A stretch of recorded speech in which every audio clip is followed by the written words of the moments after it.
হিজরতের রাতে সওর পাহাড়ের ভিতরে যখন তিনি আশ্রয় নিলেন, হযরতে আবু বকর সাথে ছিলেন। হযরতে আবু বকর রাদিয়াল্লাহু তাআলা আনহু বলেন, হুজুর আপনি দাঁড়ান, এটা তো পাহাড়িয়া গুহা, গুহার ভিতরে সাপ থাকতে পারে, বিচ্ছু থাকতে পারে, আমি আগে ঢুকি, বিপদ যদি হয় আমার উপর থেকে হয়ে যায়। গুহার ভিতরে নেমে গুহা সাফ করলেন, এরপরে হুজুরকে ডাকলেন, হুজুর তাশরীফ নিলেন গুহার ভিতরে। এরপরে হুজুর বললেন, আবু বকর পাহাড়ে হেঁটে হেঁটে 2-3টা পাহাড় পাড়ি দিয়া যাওয়া লাগে সোর পাহাড়ে। মদিনার সোজা রাস্তা হুজুর ধরেন নাই, মেসফালার পথ দিয়া জাবালে খেদোয়ার উপর দিয়া 3টা পাহাড় পাড়ি দিয়া তারপরে হুজুর গেলেন সোর পাহাড়ে। গুহার ভিতরে হুজুর তাশরীফ নিলেন, বললেন, আবু বকর তুমি বসো, তোমার উরুর উপরে মাথা রেখে আমি একটু আরাম করি। হযরতে আবু বকর বসলেন, হুজুর তার উরুর উপরে মাথা রেখে ঘুমায় গেলেন। আর এরপরে কাফির বেঈমানেরা তালাশ করতে করতে কাফেররা এসে গেল পায়ের চিহ্ন দেখে দেখে গর্তের কাছে। হযরত আবু বকর ভয়তে কেঁদে ফেললেন, আহারে আর তো উপায় নাই, এবার তো ধরা পড়ে গেছি, এবার নবীজিকে মেরে ফেলে দেবে। নবীর মহব্বতে, নিজের মহব্বতে নয়, নবীর মহব্বতে কাঁদতেছিলেন। হুজুর বলেন, হুজুরের ঘুম ভেঙে গেল। বলো, আবু বকর কাঁদো কেন? ছেলের কথা, মেয়ের কথা, বিবির কথা, বাড়ির কথা মনে পড়লো নাকি? হযরত আবু বকর বলেন, ইয়া রাসূলুল্লাহ, আল্লাহর কসম করে বলি, যেদিন ঈমান এনেছি এই কলিজার ভিতরে মা বাপ, স্ত্রী, পুত্র, পরিজন, এমনকি আমার নিজের জীবনের চাইতে আপনারে বেশি ভালোবাসি। কাঁদো কেন? কাঁদো কেন? হযরত আবু বকর বলেন, হুজুর ধরা পড়ে গেছি, কাফেররা এসে গেছে, গর্তের কাছে তাকালি আমাদের দেখতে পাবে, আমরা তো মাইনরিটি, ওরা তো মেজরিটি, আমরা তো ধরে মারি ফেলাই দেবে, আপনাকে মেরে ফেলে দেবে, এই জন্য কাঁদি। আল্লাহ রাব্বুল আলামিন হুজুর তখন কি দৃঢ়তা, কি অবিচলতা, কি ধৈর্যের পাহাড় সম মনোবৃত্তি তখন দেখালেন। আল্লাহ কোরআন শরীফে চিরকাল যাতে মানুষেরা হেদায়েত নিতে পারে সেজন্য হুজুরের কথা উঠায় দিলেন কোরআনে। আল্লাহ পাক বলেন, ইযহুমা ফিল গার ইয ইয়াকুলু লিসাহিবিহি লা তাহজান ইন্নাল্লাহা মা'না। ও বন্ধু, ভয়, আল্লাহ আমাদের সাথে আছেন। সুবহানাল্লাহ, আল্লাহ আমাদের সাথে আছেন, আমরা মাইনরিটি নই, আল্লাহ আছে আমার সাথে, ভয় পাওয়ার কোনো কারণ নাই। সুবহানাল্লাহ। আল্লাহ পাক বলেন, ফাআনসালাল্লাহু সাকিনাতাহু আলাইহি ওয়া আইয়াদাহু বিজুনুদিন লাম তারাওহা। আমি এদের অন্তরের ভিতরে আমি শান্তি নাজিল করে দিলাম, প্রশান্তি দিয়া দিলাম, আর আমি সাহায্য করলাম, আর এমন সব সৈন্য পাঠায় দিলাম যে সৈন্যগুলি তোমরা দেখতে পাও নাই। সুবহানাল্লাহ ওয়া বিহামদিহি। ভাইরা আমার, রাসূল কারীম সাল্লাল্লাহু আলাইহি সাল্লাম এই বিপদের মাঝে, চরম বিপদের মাঝে অবিচলতা, দৃঢ়তা, কঠিন আত্মনির্ভরতা দেখিয়েছেন। এগুলি হলো ঈমানের 5ম নম্বরের উপকারিতা। আল্লাহর প্রতি ঈমান আনলে এভাবে পাহাড় সম ঈমান মজবুত হয়ে যায়। জেলের পরোয়া করি না, ফাঁসির পরোয়া করি না, শহীদ হওয়ার পরোয়া করি না, মেরে ফেলে দেবে, উড়ায় দেবে, তা করবে, পরোয়া করি না। পরোয়া করি কেবলমাত্র কাকে? জনে বলেন কারে? এইরকম মুসলমান হাজার হাজার লাখ লাখ দরকার নাই, 313 জন যথেষ্ট। কয়জন যথেষ্ট? 313 জন যথেষ্ট। বদরে যারা জান দিয়ে, মাল দিয়ে দ্বীনকে প্রতিষ্ঠিত করেছিলেন, এরকম 313 জনই যথেষ্ট ছিল। এই দৃঢ়তা, এই অবিচলতা, এই ঈমান, এই ধৈর্য শিক্ষা দেয়, এই উপকার করে ঈমান বিল্লাহ। আল্লাহর প্রতি ঈমান আনলে এভাবে পাহাড়ের মতো শক্ত হয়ে যায় কলিজা। কোন আলহামদুলিল্লাহ। হযরত ওমর রাদিয়াল্লাহু তাআলা আনহু রাতের আধারে শেষ রাত্রে ঘুরতেছিলেন, দেখেন এক বাড়িতে কথা হচ্ছে, কথাবার্তার আওয়াজ পাওয়া যায়, মনে করলেন কোন অসুখ বিসুখ নাকি। ঘরে গিয়ে কান পাচ্ছেন দেওয়ালের সাথে, শুনতে পাচ্ছেন ভিতরে বুড়ি মা তার মেয়েকে বলছে, এই মেয়ে ওঠ, উটের দুধ দোয়ায় নিয়ে আসছি, এর মধ্যে পানি মিশা, তারপর সকালে বাজারে নিয়ে যা। মেয়ে বলছে, মা এই কামটা আমি পারবো না। কেন পারবি না? হযরত ওমর ফরমান জারি করেছেন, দুধে পানি মিশাতে নিষেধ করেছে, কাজে এই কাজটা আমি পারবো না। আরে বেটি, আমিরুল মুমিনিন দেখ এখন কোথায় যায়, ঘুমায় আছে, সে কি দেখতেছে নাকি যে পানি মিশাই না কি মিশাই? মেয়ে বলতেছে, মা আমিরুল মুমিনিনকে ফাঁকি দেওয়া যেতে পারে, তার পুলিশ বাহিনীকে ফাঁকি দেওয়া যেতে পারে, কিন্তু আল্লাহ রাব্বুল আলামিনের চোখকে ফাঁকি দেওয়া যাবে না। হযরত ওমর এই কথা শুনে বাড়ি চলে গেলেন, আর নিজের ছেলেকে ডেকে বললেন, ছেলে আমার, অমুক জায়গায় একটা বাড়ি আছে, আর সেখানে একটা যুবতী মেয়ে আছে, ওই মেয়েটার বিয়ে হয়েছে কিনা শোনো, যদি বিবাহ না হয়ে থাকে তুমি তোমার নিজের বিয়ের প্রস্তাব দাও। আমিরুল মুমিনিন এই মেয়েটা সুন্দরী কেমন, স্বাস্থ্য কেমন কিছুই দেখলেন না, দেখলেন তাকওয়া। কি দেখলেন? তো আল্লাহ যখন একটা জাতির মধ্যে আসে, পুলিশ লাগে না, পুলিশের কাজ কমে যায়, পুলিশ তো পাহারা দিতে দিতে অস্থির হয়ে যায়, সারা রাত দিন সমানে কষ্ট করতে হয় তাদের। অধ্যাপক মুফিজুর রহমান সাহেব কালকে যে কথাটা বলছিলেন, আসামি পুলিশেরা কত কষ্ট করে জানবাজি করে আসামি ধরে, আর টেলিফোন আসে, হ্যালো কে, চিটাগংয়ের এসপি নাকি? বলে হ্যাঁ। কারে ধরছো? ধরছি তো বল্টু মিয়ারে। বল্টু আমার দলের লোকটা, তুমি ঠিক পাও নাই, তোমার নাক টাইট দিয়ে দেবে। বল্টুরিও ছাড়ো আর তার বন্দুকও ছাড়ো, ঠিক কিনা? আমার ভাইয়েরা, সুতরাং ঈমান যদি এসে যায় জাতির মধ্যে, পুলিশের দরকার হবে না, পুলিশ দরকার হবে, কিন্তু তাদের ডিউটি কমে যাবে, আসামিরা আর অন্যায় কাজ কম করবে। রাসূলুল্লাহ যখন প্রেসিডেন্ট হয়েছিলেন, একজন মহিলা জিনা করেছিল, হাদিস শরীফে এসেছে, ওই মেয়ে লোকটাকে জিনা করতে কেউ দেখে নাই, জিনা করার পর তার মধ্যে অনুভূতি জাগলো, এমন পাপ করেছি, এখন তো আমার জাহান্নাম ছাড়া উপায় নাই। মেয়ে লোকটি রাসূলুল্লাহর কাছে এসে গেলেন, এসে বললেন, হুজুর আমি তো জিনা করেছি, আমার শাস্তি দেন। হুজুর মুখ ডান দিকে ফিরালেন, মেয়ে লোকটা ডান দিকে এলো, বললো জিনা করেছি, শাস্তি দেন। হুজুর বাম দিকে ফিরলেন, মেয়ে লোকটা বাম দিকে এসে বললো, জিনা করেছি, শাস্তি দেন। মেয়ে লোকটা কিন্তু জানে জেনার শাস্তি সহজ ব্যাপার নাই, পাথর মেরে উড়িয়ে দেওয়া, মৃত্যুদণ্ড জানা আছে তার। এরপরে মেয়ে লোকটা চিন্তা করেছে, দুনিয়ায় পাথর খেয়ে মরবো, কিন্তু তবুও জাহান্নামের কঠিন আগুন সহ্য করতে পারবো না। রাসূলুল্লাহ বললেন, ও মেয়ে লোক, তুমি কি জিনা কর্তৃক গর্ভবতী হয়েছো নাকি? মেয়ে লোকটা বলল, হুজুর আমি গর্ভবতী হয়েছি। হুজুর বললেন, তুমি অপরাধ করেছো, তোমার গর্ভস্থিত সন্তান তো কোনো অপরাধ করে নাই, সুতরাং শাস্তি এখন দেওয়া যাবে না, ডেলিভারি হোক তারপরে শাস্তি দেব। মেয়ে লোকটা চলে গেলেন, আল্লাহর নবী তার নামে কোনো কেস ফাইল করেন নাই।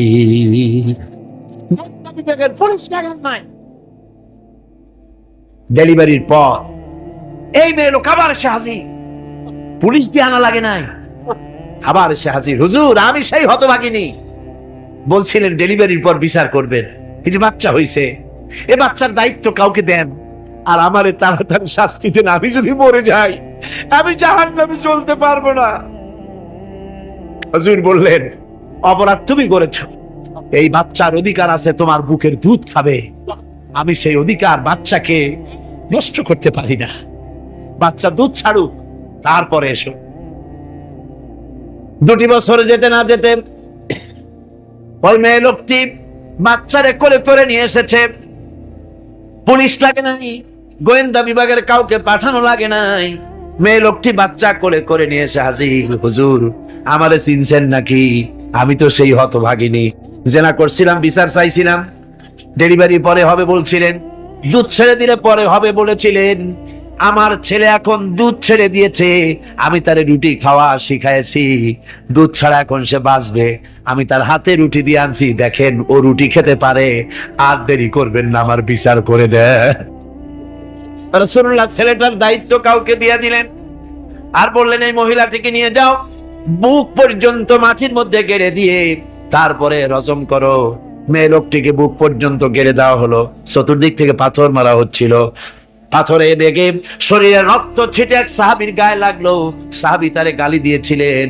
হুজুর শুনে বললেন, সাহাবী গালি দিও না, এ মেয়ে লোকের তওবা আল্লাহর কাছে এত কবুল হয়ে গেছে, যদি এই তওবাকে ভাগ করে দেওয়া হয় গোটা মদিনাবাসীর নাজাতের জন্য তা যথেষ্ট হয়ে যাবে। সুবহানাল্লাহ।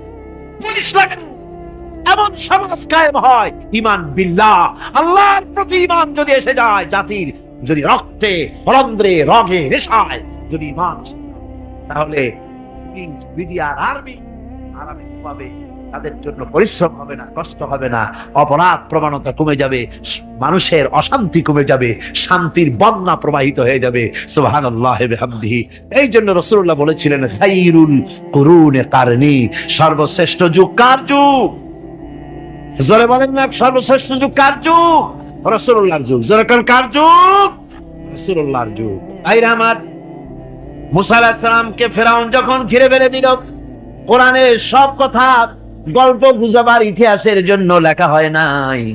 কোরআনের মধ্যে যা লেখা হয়েছে সব বান্দাদের উপদেশের জন্য, যাতে করে লোকেরা চিরটা কাল এর থেকে উপদেশ নেওয়া নিজেদের তৈরি করতে পারে। জোরে বলেন সুবহানাল্লাহ। মুসা আলাইহিস সালামের কথা আল্লাহ বলেন, ফেরাউন তাকে ঘিরে ফেলে দিল, পালাবার রাস্তা নাই। ফালাম্মা تراءى الجمعان قال أصحاب موسى إنا لمدركون। মুসা আলাইহিস সালামের উম্মতরা বললেন, হে মুসা, পাকড়াও হয়ে গেছি, পালাবার রাস্তা নাই। তিন দিক থেকে আমাদেরকে ঘেরাও করেছে ফেরাউনের শক্তি। সামনে কি? দরিয়া, আর তিন দিকে কি? ঘেরাও আন্দোলন। পালাবার পথ নাই, পালাবার পথ নাই, সারাশি আক্রমণ, ঘেরাও আন্দোলন। এই যে ঘেরাও টেরাও তো আজকে নতুন নাই, ঘেরাও আসছে অনেক আগের থেকে। আসলে কথা বুঝতে পেরেছে? মাইক না থাকলে আমি কি করবো কোন? আজকে এরকম হচ্ছে কেন? আগামীকাল ঠিক হবে ইনশাআল্লাহ, রাগ করেন না। গান হচ্ছে, বসেন বসেন। শয়তান ঢুকছে মাইকের মধ্যে। অনেক সময় হয় কি, মাইকের হাই পাওয়ারের যে মেশিন আছে, এর ভিতরে ইথার থেকে রেডিওর ওই গানগুলি ওর মধ্যে ঢুকে পড়ে। কথা বুঝতে পেরেছেন? এই জন্য শয়তান তো আর বসে থাকে না, ওরও তো কিছু করার আছে। ধৈর্য ধরেন, ধৈর্য ধরেন। কালকে অপারেটরদেরকে মাওলানা শামসুদ্দিন সাহেবের কাছে অনুরোধ করব, অপারেটর একটু ভালো করে হেদায়েত করে দেবেন। মাইকে আজকে আমার নিজেরও কষ্ট হচ্ছে, আমিও বুঝতে পারছি না যে আমার কথাগুলি কি আওয়াজে বেরোচ্ছে, যার জন্য আমাকে বেশি চিল্লাইতে হচ্ছে। বক্তাকে কি লাউডে তার কথা বেরোচ্ছে তা তার কানে আসতে হয়, তাহলে বোঝা যায় যে আমার কথাগুলি কিভাবে বেরোচ্ছে। এটা এই অবস্থায় সিচুয়েশন আজকে নাই, এবং লোকেরাও মাইকের ব্যাপারে আজকে অভিযোগ করেছে, যা বিগত 16 বছরে করে না। সেটের ব্যাপারে কোথাও কোনো অসুবিধা হয়েছে? মাইকটা ভালো, এবং মাইক যারা দেন প্রতি বছর খেদমত করে, আল্লাহ তাদের প্রতি রহম করুন। সবাই বলেন আমিন। এদেরকে রাগ করে পথে পাই আবার মারধর করেন না। সিলেটের যে তাফসির মাহফিল হয়, বিগত 19 বছর তাফসির করেছি একটানা, এবার 20 বছর পুরো হবে ইনশাআল্লাহ। সিলেটে একটানা 20 বছর তাফসির করতেছি সেখানে। তো মাইক, একটা লোক বিনা পয়সায় মাইক দেয়, মাইকের ভাড়া সে নেয় না। তাফসিরের মাহফিলের মাইকের ভাড়া নেয় না।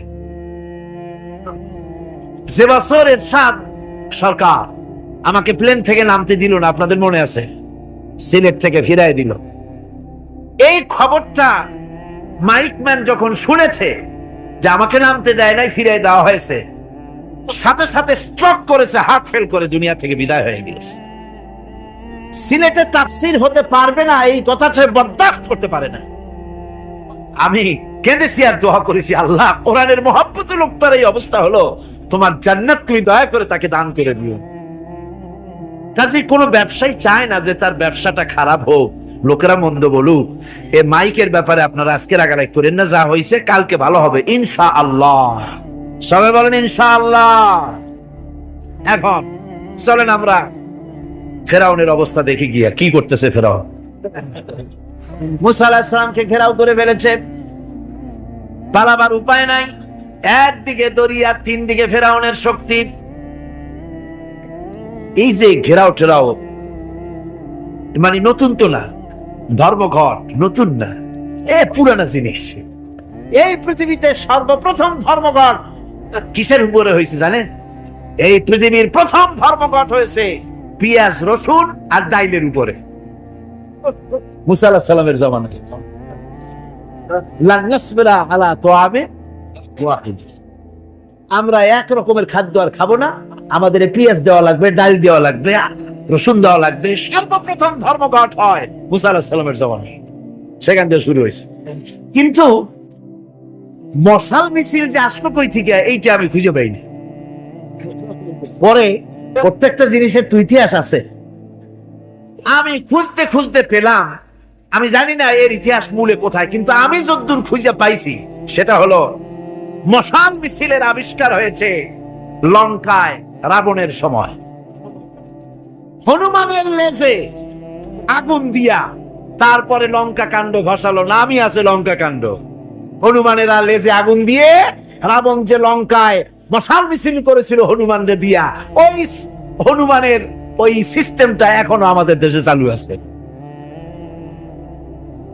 এইটা আসলে কোন ভদ্রলোকের এই মিছিল হওয়া উচিত না। আগুন নিয়ে কিসের মিছিল? আগুন হলো জাহান্নামের প্রতীক। আগুন কিসের প্রতীক? জাহান্নামের প্রতীক। যদিও আমাদের উপকারে লাগে, কাজে লাগে। সুতরাং আমরা যা করব, প্রত্যেকটা জিনিসের পেছনে সুন্নতে নববীর কোনো না কিছু থাকতে হবে। কথা বুঝতে পেরেছেন? তিন দিক থেকে ঘেরাও হয়ে গেছে, পালাবার কোনো রাস্তা। হযরতে মুসা আলাইহিস সালামের কাছে উম্মতেরা বললেন, পালাবার তো কোনো পথ নাই, এখন উপায়টা কি? আমাদের তো আর উপায় নাই। মুসা আলাইহিস সালাম দেখেন বিপদে পড়ে গেছেন, কিন্তু ধৈর্য হারান নাই, ভয় পান নাই। ভয় পাইছিলেন? ভয় পেয়েছেন? প্রশ্নই ওঠে না। মুসা আলাইহিস সালাম আল্লাহ পাক যাদেরকে বলেছেন উলুল আযম রাসূল, যাদের বলেছেন তার মধ্যে হযরত মুসা একজন উলুল আযম। চারটিখানি কথা না, আল্লাহ কথা বলছেন তার সাথে, কালিমুল্লাহ তিনি। সুবহানাল্লাহ। কর মুসা আলাইহিস সালাম শোনালেন, কাল্লা ইন্না মাইয়া রাব্বি সায়াহদিন। কখনো নয়, আমার উম্মতেরা ভয় পেও না, আমার রব অবশ্যই আমাকে পথ দেখাবে। সুবহানাল্লাহ। তিন দিক থেকে শত্রু, একদিকে দরিয়া, পালাবার কোনো রাস্তা নাই। সেখানে দৃঢ়তার সাথে তিনি বলছেন, অবশ্যই আমার আল্লাহ আমারে পথ দেখাবে। সুবহানাল্লাহ। নবীরা এই দৃঢ়তা দেখিয়েছেন, অবিচলতা দেখাইছেন। আল্লাহ পাক মুসা আলাইহিস সালাম যখন এই দৃঢ়তা দেখালেন, এই অবিচলতা দেখালেন, সঙ্গে সঙ্গে জিবরাইল এসে হাজির হয়ে গেলেন।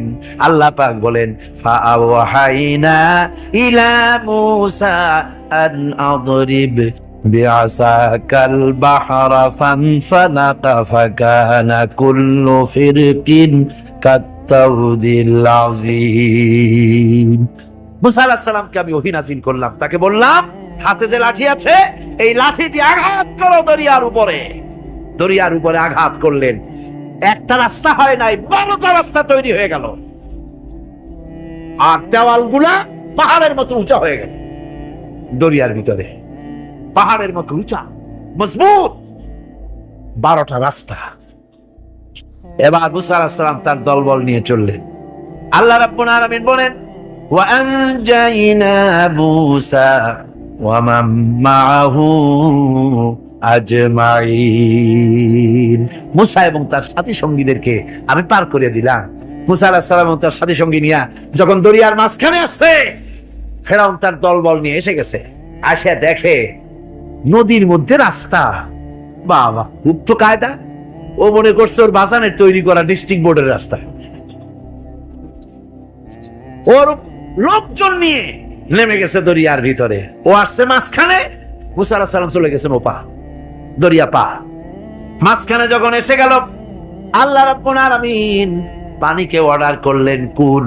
আল্লাহর তো বটন টেপা লাগে না, মুখ দিয়া কোনো হুকুম করা লাগে না, শুধু বলেন কুন। যে ব্যাপারে কুন বলেন ফায়াকুন, সাথে সাথে হয়ে যায়। আল্লাহ বললেন কুন, আর অমনি রাস্তা বন্ধ হয়ে গেল। এবার তুফান শুরু হয়েছে নদীতে, ঢেউয়ের উপরে ঢেউ, মৌজুন কাল জিবাল, পাহাড়ের মতো উঁচু হয়ে হয়ে ঢেউ আসতেছে। দলবল ঘোড়া আর অস্ত্রপাতি যা ছিল সব মরে শেষ। এবার ফেরাউন একা উপরে ওঠে আর নিচে নামে, পানি খেতে খেতে পেটের কাম সারা। জনমের খাওয়া খাইছে পানি, এখন জান যা, বাঁচবার আর উপায় না, বাঁচবার আর উপায় নাই। ফেরাউন তার নিজের জীবন সম্পর্কে হতাশ হয়ে গেল। এবার ফেরাউন বলতেছে, আমানতু আন্নাহু লা ইলাহা ইল্লাল্লাযী আমানাত বিহি বানু ইসরাঈল। আমি ঈমান আনলাম, আমি ঈমান আনলাম আল্লাহ ছাড়া কোন ইলাহা নাই। ওই আল্লাহর উপর ঈমান আনলাম যে আল্লাহর উপর ঈমান এনেছে বনি ইসরাইলেরা। আল্লাহ যাতে ঠিক পায় যে কোন আল্লাহর উপর ঈমান আনছে। বনি ইসরাইলের আল্লাহর উপর ঈমান আনলাম। আল্লাহ এই তো মুসলমান হয়ে গেছি, এরপরও আমার সুবাও কেন? আল্লাহ রাব্বুল আলামিন জবাবে বলেন, আল এখন وَقَدْ عَصَيْتَ قَبْلُ وَكُنْتَ مِنَ الْمُفْسِدِينَ। এখন ঈমান আনার কথা বলছো, অথচ যুগের পর যুগ, বছরের পর বছর ধরে আমার মানুষের উপরে মন গড়া চালায়েছ, আমার পয়গম্বরের সাথে বেয়াদবি করেছ। আজ তোমাকে আমি ছাড়ছি না, তোমাকে আজকে ছেড়ে দেব না, আমি তোমাকে মারব। আর সমস্ত প্রাণীগুলিকে, স্থলচর প্রাণীগুলিকে আল্লাহ পাক অর্ডার দিয়া দিলেন, এই ফেরাউনের লাশকে ডুবাবি না, পচাবি না, খাবি না। আল-ইয়াওমা নুনাজ্জিকা বিবাদানিক, আমি তোমার শরীরে বাঁচায় দেব। পোকে খাবে না, পানিতে পচবে না, মাছে খাবে না, কুমিরে খাবে না, দুনিয়ার কোনো পশুতে খাবে না। আমি তোরে শুটকি বানাইয়া রাখবো, যাতে করে দুনিয়ার সমস্ত ফেরাউন যত যুগে যুগে আসে তোরে দেখে যেন হেদায়েত নিতে পারে। আল্লাহ শুটকি বানায় রাখছে। আমি ফেরাউনদের লাশ দেখেছি ব্রিটিশ মিউজিয়ামে। ফেরাউন তো একটা না, অনেকগুলা। আসলটারে অবশ্য দেখিনি। ব্রিটিশ মিউজিয়ামে ওই ফেরাউন গুলার লাশ যখন অসুবিধা হয়, মমিগুলি, তখন ইংল্যান্ডে নিয়ে যায় চিকিৎসা করাবার জন্য। চোখ টোক আছে গর্তের ভিতরে, তারপরে চামড়া টামড়া হাড়ের সাথে মিশানো, ওইভাবে চেহারা দেখলে মনে হয় যে সত্যি ফেরাউন এগুলো। আর ব্রিটিশের কাম মিশর থেকে নামছে এমন কোন জিনিস নাই। আমি সেখানে এক বক্তৃতা বলছিলাম, আপনারা এদের এখন সভ্য, এদের এখন ভদ্র, এরা হলো ইন্টারন্যাশনাল চোর। ওরা সারা দুনিয়া চুরি করেছে। লন্ডনে বক্তৃতা করেছি, সারাটা দুনিয়া চুরি করছে, আমাদের দেশকে শোষণ করেছে। এই বিশাল ভূভাগকে শোষণ করে ইংল্যান্ডের দ্বীপটাকে তারা সাজাইছে। তারা ময়ূর সিংহাসনের, শাহজাহানের ময়ূর সিংহাসনের ময়ূরের বাম চোখে কোহিনূর মণি লাগাইছিলেন। শাহজাহান ময়ূরের ডান চোখে কোহিনূর মণি লাগায় নাই। কোহিনূর মণির অনেক দাম, আমি দেখে এসেছি মণি। এখন সেটা কুইন এলিজাবেথের মুকুটে শোভা পাচ্ছে। সেই মণি এমনি বলে প্রবাদে, 7 রাজার ধন এক মানিক্য, বলেন এরকম অনেক দাম। শাহজাহান দেখালেন, আমি মুসলমান, আমার কাছে এটার দাম নাই, এই জন্য ময়ূরের ডান চোখে লাগালাম না, বাম চোখে লাগাই দিলাম। এইটারে চুরি করছে। তারপরে মিশর থেকে, মিশরের মমি চুরি করেছে, জুতা চুরি করছে, ছাতি চুরি করছে, পিসা চুরি করেছে। আমি বললাম, এইগুলা কি ভদ্রলোক নাকি? এরা জুতা চোর, পিসা চোর, লাঠি চোর, সব চুরি করেছে। যাই দেখেন ব্রিটিশ মিউজিয়ামের মধ্যে সব দুনিয়ার চুরি করা জিনিস নিয়ে তারা মানুষকে দেখাইয়া পয়সা অর্জন করছে। টিপু সুলতানের তরবারিটা পর্যন্ত চুরি করেছে। আজও পর্যন্ত ব্রিটিশ মিউজিয়ামে টিপু সুলতানের তরবারিটা আছে, আমি তরবারিটা দেখে এসেছি। আমি বলছিলাম, ঈমান বিল্লাহ, আল্লাহর প্রতি ঈমান আনলে পরে অসংখ্য উপকার হয়, অসংখ্য বৈশিষ্ট্য আছে। এর 6টা উপকারের কথা আমি বলবো। কয়টা? অসংখ্য উপকারের ভিতরে প্রধান 6টি উপকারের কথা বলবো। এর বললাম কয়টা? 4টে বলছি। এবার বলো পঞ্চম উপকারের কথা। আল্লাহর প্রতি আপনি পূর্ব পশ্চিমে কতবার মুখ ঘুরালেন, এটাই কিন্তু আপনার আসল সৎ কাজ নয়। আসল সৎ কাজ হলো আল্লাহর প্রতি ঈমান আনা। এই ঈমানের ব্যাপারে 3টা দিন আমরা পার করে দিলাম, এখনো কথা শেষ হয় নাই। আল্লাহর প্রতি ঈমান আনলে পরে যে উপকারটা হবে 5ম নম্বরে, সেটা হলো কঠোর এবং কঠিন বিপদের ভিতরে বান্দার ভিতরে অবিচলতা এবং ধৈর্যের সৃষ্টি হয়ে যাবে। আলহামদুলিল্লাহ। কঠিন বিপদ মুসিবত আসলে পরে সে অবিচল থাকবে।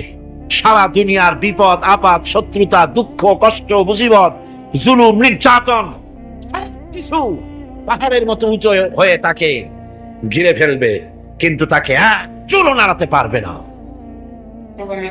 আলহামদুলিল্লাহ। সারা পৃথিবী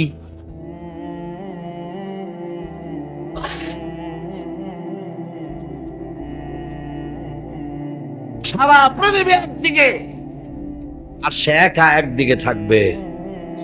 বিরোধিতা তো হবেই, বিপদ তো আসবে। কবি বলতেছেন, সাথে জাকা রহা হ্যায় अज़ल से ता इमरोज, साथे जाका रहा है अज़ल से ता इमरोज, चरागे मुस्तफावी से शरारे बुलहबीस।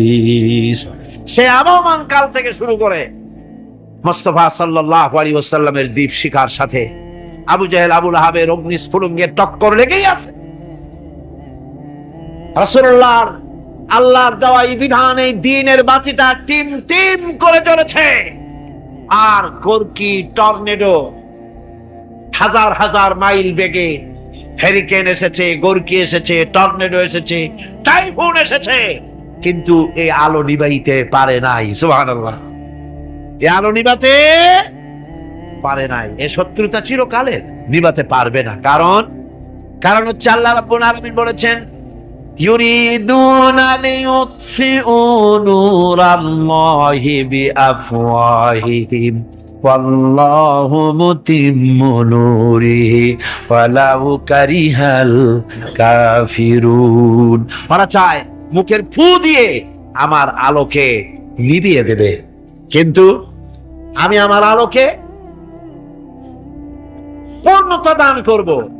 তাতে কাফের বেঈমানদের কলজায় যত জ্বালা যন্ত্রণা হোক, আমার দ্বীন কেউ মিটাই দিতে পারবে না। সুবহানাল্লাহ। সুতরাং বিপদে অবিচলতা আসবে, সে অটল হবে, মজবুত হবে। কোরআনে কারীম বলতেছে, ওয়া কাযালিকা জাআলনা লিকুল্লি নাবিয়্যিন আদুওয়াম মিনাল মুজরিমিন। এই পৃথিবীতে এমনি করে আমি সকল নবীদের শত্রু বানিয়েছি, সব পাপিষ্ঠ অপরাধীদেরকে। নবীদের সাথে বিরোধিতা করেছে কারা? পাপিষ্ঠরা, অপরাধীরা। আজও খুঁজে দেখেন, আজও ইসলামী আন্দোলনের বিরোধিতা যারা করে সবগুলি কি পাপিষ্ঠ? সত্য কিনা কর?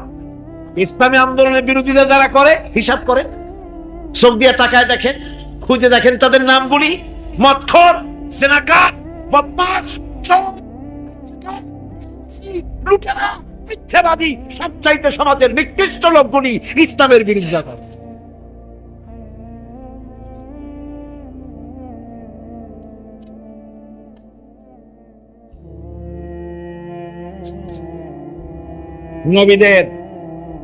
নবীদের শত্রু আল্লাহ বলেন, সব যুগে নবীদের সাথে শত্রুতা করেছে পাপিষ্ঠরা। আল্লাহর কথা, কার কথা? সকল যুগে নবীদের সাথে শত্রুতা করেছে পাপিষ্ঠরা, নিকৃষ্ট ধরনের অপরাধীরা। সুতরাং নবী রাসূলদের অবস্থা যখন এই, তখন দ্বীনের দাওয়াত যারাই দেবে তাদের কিসমত এরকম হবেই। এই বাধার মোকাবেলা তাদেরও করতে হবে। এই যে বাধাটা আসে, এই যে মারে, অপরাধ কি? এই যে তারা চোর বা ডাকাত, যাদের মারা হয়। আল্লাহ রাব্বুল আলামিন বলেন, অপরাধ হলো وما نقموا منهم إلا أن يؤمنوا بالله العزيز الحميد। অপরাধ হচ্ছে ইমানদার লোকদের উপরে নির্যাতন চালিয়েছে, অন্য কোনো কারণে নয়, কারণ একটাই, তারা আল্লাহর জমিনে আল্লাহর দ্বীন প্রতিষ্ঠা করতে চেয়েছে, আর কোনো অপরাধ না। জমিন আল্লাহর, জমিন কার? এই বিশাল জনসমুদ্র গর্জে উঠুন একযোগে, বলুন জমিন কার? আইন চলবে কার? এখানেই সংঘর্ষ বেঁধেছে আবহমান কাল ধরে। মানুষ অত্যাচারিত হয়েছে, সাহাবায়ে কেরাম অত্যাচারিত হয়েছেন। বুখারী শরীফের হাদিসে এসেছে, রাসূল করিম সাল্লাল্লাহু আলাইহি ওয়াসাল্লামের কাছে হযরতে খাব্বাব গিয়ে উপস্থিত হয়েছিলেন। হযরতে খাব্বাব বলেন, হাদিসটা এভাবে লেখা হয়েছে বুখারীতে, ওয়ান খাব্বাব বিন আল-আরিদ রাদিয়াল্লাহু তাআলা আনহু قال شكونا إلى رسول الله صلى الله عليه وسلم وهو متوسد بردة له في ظل الكعبة। রাসূলুল্লাহর কাছে গেলাম, কাবা শরীফের কাছে গিয়ে দেখি নবীজি একটা চাদর গায়ে দিয়ে তিনি আরাম ফরমাচ্ছিলেন কাবা শরীফের ছায়ায়। সেখানে গিয়ে বললাম, আলা তাস্তানসিরু লানা আলা তাদউ লানা ইয়া রাসূলুল্লাহ, হে আল্লাহর রাসূল, আপনি কি আমাদের জন্য আল্লাহর কাছে দোয়া চাইবেন না? আপনি কি আল্লাহর কাছে আমাদের জন্য সাহায্য চাইবেন না?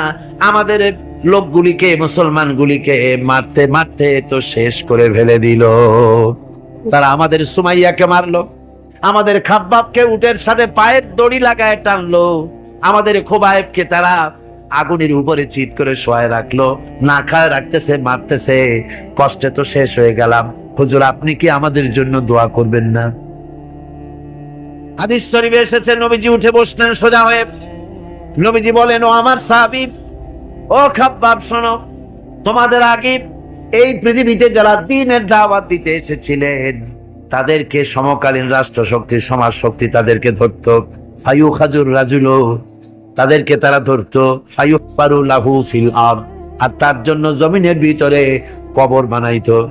ওই কবর ফায়ুজালু ফিহা, ওই কবরের ভিতরে তাকে কোমর পর্যন্ত গেড়ে দিত। সুম্মা ইউতা বিল মানশার, এরপরে করাত আনতো। ফায়ুদাউ আলা রাসিহি, এরপরে ওই করাত তার মাথার উপরে রাখতো। ফায়ুজালু নিসফাইন, এরপরে করাত দিয়া চিরে জীবিত মানুষটারে দ্বিখণ্ডিত করে ফেলে দিত। মা ইয়াসুদ্দুহু যালিকা আন দীনিহি, ও আমার খাব্বাব, এত কষ্ট দেওয়ার পরেও সেই যুগের কোন মুসলমানকে, দ্বীনের দায়ীদেরকে আল্লাহর দ্বীন থেকে এক চুলো তারা সরাই দিতে পারে নাই, এক চুলো সরাতে পারে নাই। ওয়াল্লাহি, ও খাব্বাব, আমি আমার আল্লাহর নামে কসম করে বলছি, লা ইউতাম্মান্নাল্লাহু হাযাল আমরা হাত্তা ইয়াসিরা আর-রাকিবু মিন সানা ইলা হাযাল মাউত।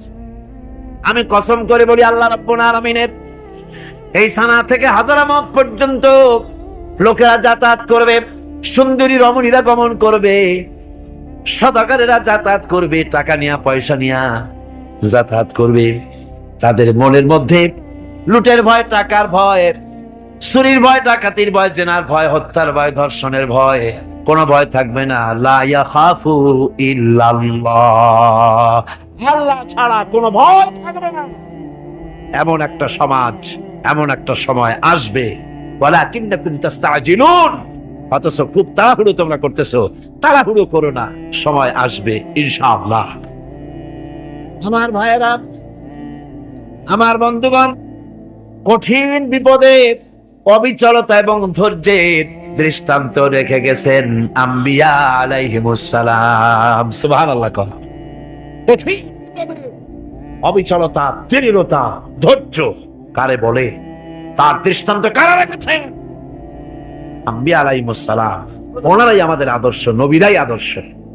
সাহাবায়ে কেরাম রিদওয়ানুল্লাহি তাআলা আলাইহিম আজমাইন আমাদের আদর্শ। আমার বন্ধুগণ, বলতেছিলাম যে পৃথিবীতে আল্লাহ রাব্বুল আলামিন নবীরা তাদের চরিত্র দিয়ে বিপদের মোকাবেলা করে, দুনিয়ার সামনে কঠিন বিপদের মোকাবেলা করে অবিচলতা, দৃঢ়তা দেখায় গেছেন। যে কেমন করে এই পৃথিবীতে বিপদের সামনে মোকাবেলা করতে হয়। ধৈর্য ধরতে হবে, বিপদ আসবে পাহাড় সমান হয়ে, আপনাকে ধৈর্য ধারণ করতে হবে সেভাবে বুক বেঁধে। যেহেতু এটা যদি বিশ্বাস হয় যে আমার কিসমতে যা আছে তার থেকে বেশি কিছু হবে না, তাহলেই আপনার ধৈর্য আসবে, ভয় পাবেন না। কথা ঠিক কিনা কন? এবারে হযরত হুদ আলাইহিস সালাম সম্পর্কে আল্লাহ রাব্বুল আলামিন বলেন, হযরত হুদকে যখন ষড়যন্ত্র হলো কাফির বেঈমানেরা তাকে মেরে ফেলার জন্য, যখন সরকারি ষড়যন্ত্রে লিপ্ত হয়ে গেল, হযরত হুদ সমাজের এই চ্যালেঞ্জের মোকাবেলা করলেন। হযরত হুদ বলেন, ফাকিদুনি জামিআন সুম্মা লা তুনজিরুন ইন্নী তাওয়াক্কালতু আলাল্লাহি রাব্বি ওয়া রাব্বিকুম। তোমরা তোমাদের ষড়যন্ত্র আমার বিরুদ্ধে যত পারো আমার বিরুদ্ধে ষড়যন্ত্র চালাও, এতটুকুন আমার অবকাশ দিও না। আমি এমন আল্লাহর উপরে ভরসা করেছি যার হাতের ভিতরে তোমাদেরও জান আর আমারও জান। যা করো তাই করো, সরকার সমস্ত শক্তি একত্রিত হয়ে আমার মোকাবেলা করো। একদিকে হুদ আলাইহিস সালাম, আর একদিকে গোটা জাতি। হযরত হুদ ভয় পায় নাই। সুবহানাল্লাহ। কোন ঈমান বিল্লাহ মানুষের কলিজাকে এভাবে শক্ত করে দেয়। কোন আলহামদুলিল্লাহ। আমার বন্ধুগণ, এবার আমি বলবো সর্বশেষ উপকারের কথাটা বলি, মোনাজাত ছেড়ে দেব। কয়টার কথা বলছিলাম? উপকার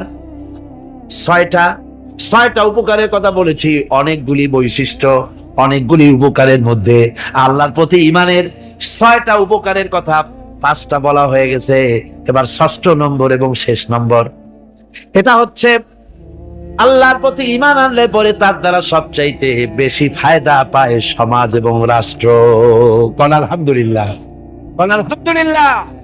আল্লাহর প্রতি ঈমানের দ্বারা নৈতিক সংশোধন হয় এবং রাষ্ট্র আর সমাজ সবচাইতে বেশি উপকৃত হয়। কারণ হলো ঈমানদার ব্যক্তি আল্লাহর প্রতি যে ঈমান এনেছে তার মনের মধ্যে ধারণা এটা হয়, আমার কোনো কাজ তো গোপন থাকে না। ইন্নাল্লাহা লা ইয়াখফা আলাইহি শাইউন ফিল আরদি ওয়ালা ফিস সামা।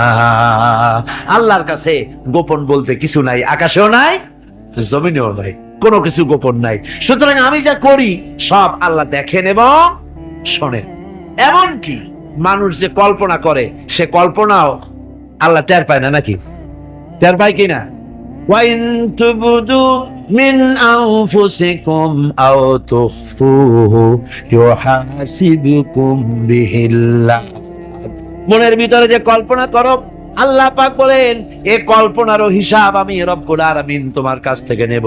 ফায়ুআযযিবু মান ইয়াশাউ, যারে খুশি শাস্তি দেব আর যারে খুশি আমি maaf করে দেব। জোরে বলেন সুবহানাল্লাহ।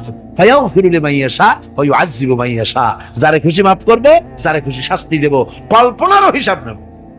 এই কথা মুমিনের যদি জানা থাকে তাহলে আর তার কোনো চিন্তা থাকে না, তার নৈতিক চরিত্র ভালো হয়ে যায়। কোন সুবহানাল্লাহ। আমার বন্ধুগণ, ঈমানদার লোক আল্লাহর প্রতি ঈমান আসলে পরে সমাজ উপকৃত হয়, রাষ্ট্র উপকৃত হয়ে যায়। যেহেতু বান্দা জানে আমি দায়িত্বহীন কোনো কথা বলতে পারবো না, দায়িত্বহীন কোনো কাজ করতে পারবো না। আল্লাহ পাক বলেছেন, মা ইয়ালফিযু মিন কাউলিন ইল্লা লাদাইহি রাকীবুন আতীদ। বান্দা এমন কোনো কথা বলে না যে কথা আমার ফেরেশতারা রেকর্ড করে না রাখে। কাজেই মুমিন ব্যক্তি আল্লাহর ভয়তে দায়িত্বহীন কথা বলবে না। নির্বাচন আসতে পরে রাস্তা সোনা দিয়ে বান্দায় দেব, এই করব সেই করব, না খাইয়া কেউ মরবেন না। আসে না নির্বাচনের সময় সারাগালি বদনারা মঞ্চে দাঁড়িয়ে কত বড় বক্তৃতা করে, ভাইয়ের আমার, বোনের আমার, এবার আমার বোতল মার্কা বাক্স, আপনারা আমাকে ভোট দিয়ে দেশ এবং জাতির আরেকবার 12:30 বাজাইবার সুযোগ দিন।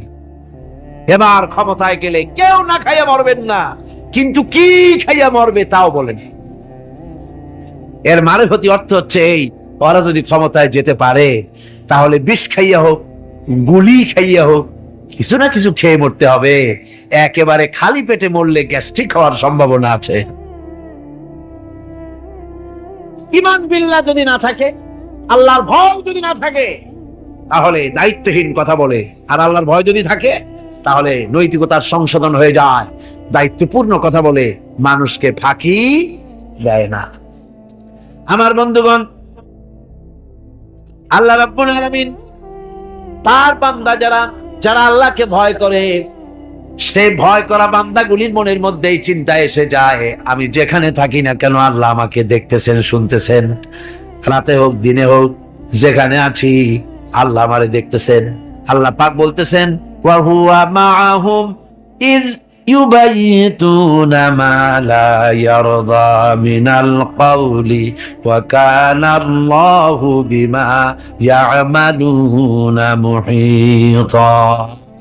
আল্লাহ পাক বলেন, আমি তো আমার বান্দার নিকটে তখনও থাকি যখন সে গোপনে গোপনে রাতের বেলায় আমার মর্জির খেলাফ পরামর্শ করে। আমার মর্জির খেলাফ পরামর্শ করতেছে রাত্রে, আমি তো তখনও কাছে থাকি, ওটা আমি শুনি। ঈমান যদি আসে, তাহলে এই সব কাজ থেকে সে বিরত থাকে। সে যদি কম হয় সেখানেও আল্লাহ, বেশিও যদি হয় সেখানেও আল্লাহ। এমন কোন জায়গা আছে নাকি চিটাগংয়ে যেখানে আপনি একটা আকাম করবেন আর আল্লাহ টের পাবে না? কোন আছে নাকি? আচ্ছা, চট্টগ্রামে না থাকুক, বাংলাদেশের কোন জায়গা আছে নাকি? পার্বত্য চট্টগ্রামে যত পাহাড় আছে, উঁচু নিচে জায়গা আছে, ওই জায়গায় বোধহয় আছে নাকি? সারা পৃথিবীতে আছে কোথাও? আল্লাহকে ফাঁকি দেওয়ার জায়গা কোথাও? সব স্পষ্ট। আল্লাহ কি ঘুমায় নাকি? ঘুমায়? তার কাছে দিনও যা, রাতও তা। সমানে তিনি দেখতে পান, শুনতে পান, সবকিছু দেখতে পান, সবকিছু শুনতে পান। তাকে ফাঁকি দেওয়ার কোনো উপায় নেই। এই জন্য ৬০ নম্বরের উপকার যেটা হয়, সেটা হলো সমাজ উপকৃত হয় ওই মানুষ দিয়ে যার মধ্যে ঈমান আছে। হযরত ওমর রাদিয়াল্লাহু তাআলা আনহু একদিন মসজিদের মধ্যে দেখলেন, জোহরের সময় যাদেরকে দেখলেন, আসরের সময় তাদেরকে দেখলেন একই জায়গায়, মাগরিবেও এশায়ও। পরের দিন ফজরের নামাজ সময় তখনও দেখে সেই লোকগুলো বসা। উনি প্রশ্ন করলেন, তোমরা কারা? গতকাল থেকে এই পর্যন্ত প্রত্যেক ওয়াক্তে এসেই দেখি তোমরা এক জায়গায় বসে আছো, ৫-৬ জন, তোমরা কারা? তারা বললো, আমরা অনেক দূরের থেকে আসছি। এখানে করো কি? কয় যে এখানে বসে বসে আমরা আল্লাহর জিকির করি। খাও কি? আমরা এই যে আল্লাহর জিকির করি, এগুলো দেখিয়া আশেপাশের লোকের আমাদের জন্য রান্না করে নিয়ে আসে, তাই খাই। ওমর রাদিয়াল্লাহু তাআলা আনহু বললেন যে তোমাদের মতো অপদার্থের চাইতে যারা রান্না করে খাওয়ায় তাদের মর্যাদা তো আল্লাহর কাছে অনেক বেশি। শোনো, আগামীকাল জোহরের নামাজের পর যদি এই জায়গায় বসা দেখি, ব্যাট মেরে মসজিদ থেকে বের করে দেব। আল্লাহ তাআলা কোরআন শরীফের মধ্যে বলছেন, ফাইজা কুদিয়াতিস সালাত ফান্তাশিরু ফিল আরদ। নামাজ পড়া হয়ে গেছে, মসজিদে বসে দেখো না। কে বলতেছেন? আল্লাহ বলতেছেন। অনেক অফিসার আছেন, জোহরের নামাজের সময় ছুটি নিয়ে আসছেন, জোহরের নামাজ পড়লেন, ঠিক আছে, পড়ুন জামাতে। সুন্নত পড়লো, নফল পড়লো, এরপরে বসে বসে তাসবিহ টিপতে থাকলেন, জায়েজ নাই। যেহেতু আপনি সরকারের একজন কর্মচারী, আপনি ফরজ এবং সুন্নত পড়ার এখতিয়ার আছে। নফল বাড়ি যেয়ে পড়েন, তাসবিহ বাড়ি যেয়ে পড়বেন। গভর্নমেন্টের নির্ধারিত সময় যে আপনি ইবাদতের মধ্যে, জিকির আজগারের মধ্যে নষ্ট করলে বেতন নেবেন, হালাল হবে না বেতন। এর নাম ইসলাম, বাস্তব ধর্মী ইসলাম। আপনার রুজি হালাল হতে হবে। সুতরাং আপনি চাষ করতে যাবেন, আপনি যতক্ষণ ময়দানে চাষ করতে থাকবেন, আপনার নামায় আমলে সব লেখা হইতেই থাকবে। সেটাও সর্বনাশ আমরা করছি। চাষ করতে গিয়ে সব জায়গায় মাথা ভালো থাকে, যেই না আইলের কাছে যায় তখন গরুর মাথা খারাপ হয় না লাঙ্গলের মাথা খারাপ হয় আল্লাহই জানে। আইলগুলোরে ঠেলিয়া একেবারে পলসিরাতের মতো সিকুন বানায় ফেলা। আউযু বিল্লাহি মিনাশ শাইতানির রাজিম। বিসমিল্লাহির রহমানির রহিম। তো ইউনুসকে নয়, আল্লাহর মোমেন বান্দাদের প্রতি আল্লাহর ওয়াদা, আমার মোমেন বান্দারা যদি এরকম কোন বিপদেও পড়ে, ইউনুস যেমন বিপদে পড়েছিল, আমাকে যদি ডাকে, আমি আল্লাহ রব্বুল আলামিন বিপদ থেকে বাঁচায় দেব। আল্লাহর কাছে তওবা করা, আত-তায়েবুন বারবার তওবাকারী, শুধু একবার নয়, বারবার তওবাকারী। আল্লাহ তাআলা তওবাকারীকে পছন্দ করেন। আমরা যেন তওবা করতে পারি, আল্লাহ যেন তৌফিক দেন, বলি আমিন। এটা কি মনে থাকবে আমাদের, যে প্রত্যেক ফরজ নামাজের পরে ইমাম যখনই সালাম ফিরাবেন, অথবা আমরা একা যদি নামাজ পড়ি কখনো, যখন সালাম ফিরাবো দুদিকে, তারপরে কি বলবো বলেন তো? মনে থাকবে? এটা সুন্নাত, নবী করিম সাল্লাল্লাহু আলাইহি ওয়াসাল্লাম বলতেন। আল্লাহু আকবার বলেন, তারপরে কি?